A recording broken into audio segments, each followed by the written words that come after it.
dhe vendos korniza. Në shtëpinë e prindërve tanë sot mbizotron vetëm heshtja e dhimbja dhe nëna qanë mënjanë në përqoshe që të mos e shoh kush, duke u lutur me duart e saj të plasaritura që Zoti të ta kthej mendjen.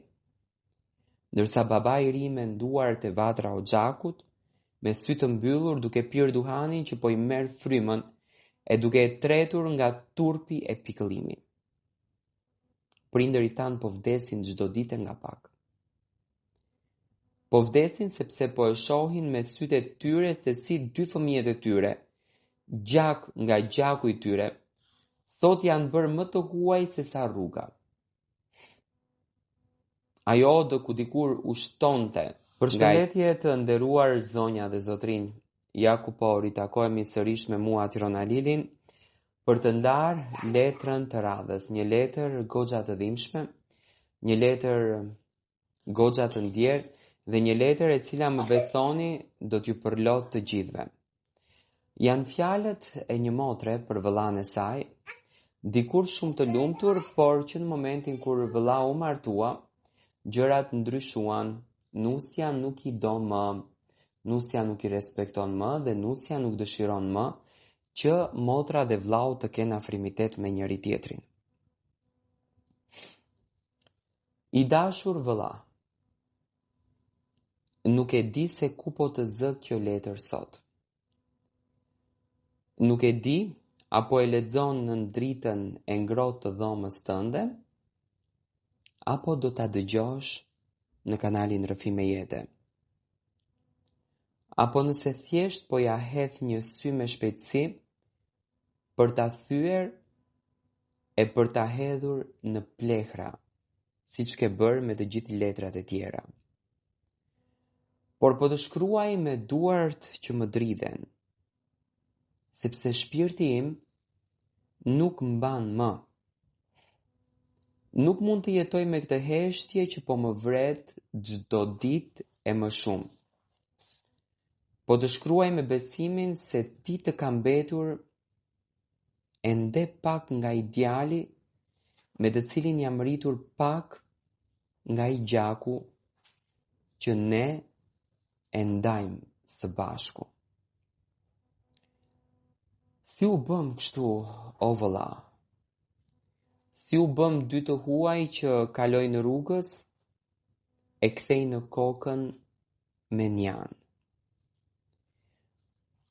Unë jam ajo motra jote dursake, ajo vajza me të cilën ke ndarë ato vite të vështira, por aq të shenjta të fëmijërisë sonë. A i mban mend ato odat e vjetra me gur e të ftohta, ku buka e gojës ishte e pakët, vëlla, por dashuria ishte madhështore. Ne u ritëm me atë edukat ku fjala e besa ishin më të rënda se guri, e ku familja ishte gjëja më e shenjtë mbi këtë tokë, vëlla. Ne u ritëm te këmbët e nënës e tek hija e babait, të cilët u tretën në punë të rënda vetëm që ne të riteshim me nder dhe me dashuri. A e mban mend kur ishim të vegjël, e dimri i egër i maleve na izolonte brenda. Ne mblidheshim rreth atij xhaku të vjetër, me këmbët që na ngrinin nga i ftohti. E ti më shtrëngoje dorën edhe më thoje: "Motër, sa të jem unë gjallë, asnjë e keqe nuk ka për të të prekur. Unë jam vllau yt, jam shkëmbi yt." Ato fjalët e tua, vëlla, unë i kam mbajtur si hajmali në gjoks gjatë gjithë jetës time. Sa herë që jeta më godiste, sa herë që unë përballesha me padrejtësi. Unë nuk friksohesha, Mburesha sepse kisha një vëlla. Mburesha te shoqet e te farefisi sepse e dija që pas meje qëndronte një burr. Një vëlla që nuk e lejonte askënd që të më shkel.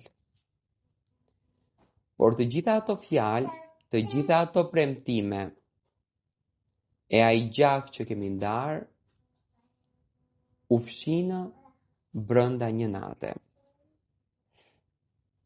Dita e dasmës tënde duhej të ishte dita më e lumtur e jetës time. Unë kam qarë e kam kënduar nga gëzimi atë ditë, o vlla. I kam larë rrobat e mia me lot gëzimi se po shihja vëllain tim të vetëm duke bërë shtëpi, duke marrë nuse, duke çuar përpara derën tonë. E kam vallëzuar me shpirtin në dorë, pa e ditur se po vallëzoja në varimin e dashurisë tonë, motër e vlla. Çfarë ndodhi ato ditë, o vëlla? Çfarë helmi të hodhe në vesh? Çfarë shpifjesh e fabrikimesh u gatuan pas shpinës time që ti zgjodhe tu besosh të huajve e ta nxjerrësh motrën tënde plotësisht nga jeta? Që nga ajo ditë kur vure kurorti nuk më ke parë më me sytë e vëllait. Ti e mbylle derën e shtëpisë tënde për mua, vlla. Kur kaloj pranë teje në rrugët e fshatit apo të qytetit, ti e kthen kokën në anën tjetër sikur unë të isha ndonjë e panjohur apo më keq. Ndonjë armike e jotja. Sytë e tu nuk mbajnë më madh, por mbajnë një urrejtje të ftohtë që po më tret të gjallë. A është kjo besa e vllaut për motrën? A braktiset motra vetëm pse një e huaj hyn në shtëpi dhe vendos korniza? Në shtëpinë e prindërve tanë sot mbizotron vetëm heshtja e dhimbja dhe nëna qan mënjanë në përqoshe që të mos e shoh kush, duke u lutur me duart e saj të plasaritura që Zoti të ta kthej mendjen. Ndërsa baba i ri me nduart e vatra o xhakut, me sy të mbyllur duke pirë duhanin që po i merr frymën e duke e tretur nga turpi e pikëllimi. Prindërit tanë po vdesin çdo ditë nga pak. Po vdesin sepse po e shohin me sytë e tyre se si dy fëmijët e tyre, gjak nga gjaku i tyre, sot janë bërë më të huaj se sa rruga. Ajo do ku dikur u shtonte nga e qeshura jon, sot gjëmon nga heshtja e nga lotët që bien mbi dy shemen. A e di ti sa më dhëm kur njerëzit e lagjës më pyesin për ty? Sa më dhëm shpirti kur më thon si është vëllai apo dëgjoheni, e unë duhet të ul krerët e të shpik gënjeshtra sepse më vjen turp të pranoj se vllau im nuk dëshiron që të më sheh me sy. A e di sa më dhëm kur dëgjoj nga të tjerët se ti je sëmur apo se ke një gëzim në shtëpi? E unë nuk guxoj të vi te dera jote sepse e di që do të ma përplasësh në fytyrë. Dhe fatkeqësisht, ky është realiteti në familjen tonë.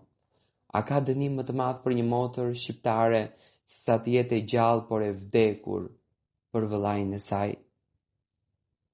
Ndoshta nusja jote nuk më deshi, ndoshta unë bëra ndonjë gabim pa dashje, ndoshta nuk isha e përsosur, por unë jam motra jote. Thiri vetes, Armend.